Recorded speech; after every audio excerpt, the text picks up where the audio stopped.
Good afternoon, everyone. Vicar Jesse here from Bethlehem Lutheran Church, here with a daily message of encouragement that comes from Scripture. Today's Scripture comes from the book of John, the 9th chapter. And when they came to the disciples, they saw a great crowd around them, and scribes arguing with them. And immediately all the crowd, when they saw him, were greatly amazed and ran up to him and greeted him. And he asked them, "What are you arguing about with them?" And someone from the crowd answered him, "Teacher, I brought my son to you, for he has a spirit that makes him mute. And whenever it seizes him, it throws him down, and he foams and grinds his teeth, and becomes rigid.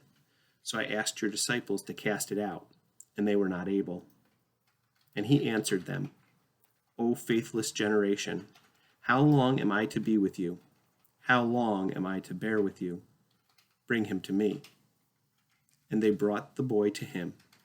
And when the spirit saw him, immediately it convulsed the boy, and he fell on the ground and rolled about, foaming at the mouth. And Jesus asked his father, "How long has this been happening to him?" And he said, "From childhood. And it has often cast him into fire and into water to destroy him. But if you can do anything, have compassion on us and help us." And Jesus said to him, "If you can, all things are possible for one who believes." Immediately the father of the child cried out and said, "I believe, help my unbelief." And when Jesus saw that a crowd came running together, he rebuked the unclean spirit, saying to it, "You mute and deaf spirit, I command you, come out of him and never enter him again." And after crying out and convulsing him terribly, it came out, and the boy was like a corpse, so that most of them said, "He is dead." But Jesus took him by the hand and lifted him up, and he arose. Can you imagine how this father is feeling? He comes to the disciples and asks them to heal his son, and they can't. How long had this father been coping with this terrible thing that his son had to go through? He was in despair, and that despair led him to doubt Jesus.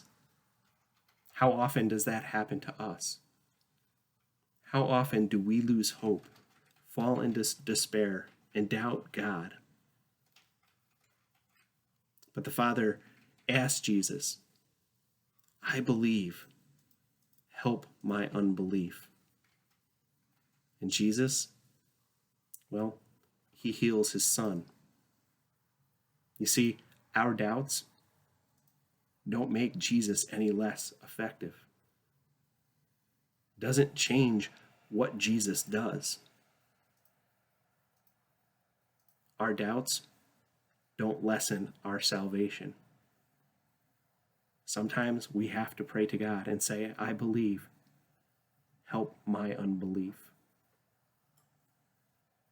Our salvation is assured through Jesus Christ. Hopefully you found some comfort in these words, some reassurance. If there's anything we can do for you at Bethlehem Lutheran Church, please feel free to reach out to us via email at office@blcdelmar.com, or you can email me directly at wilson@blcdelmar.com. As always, God bless you. Have a wonderful day.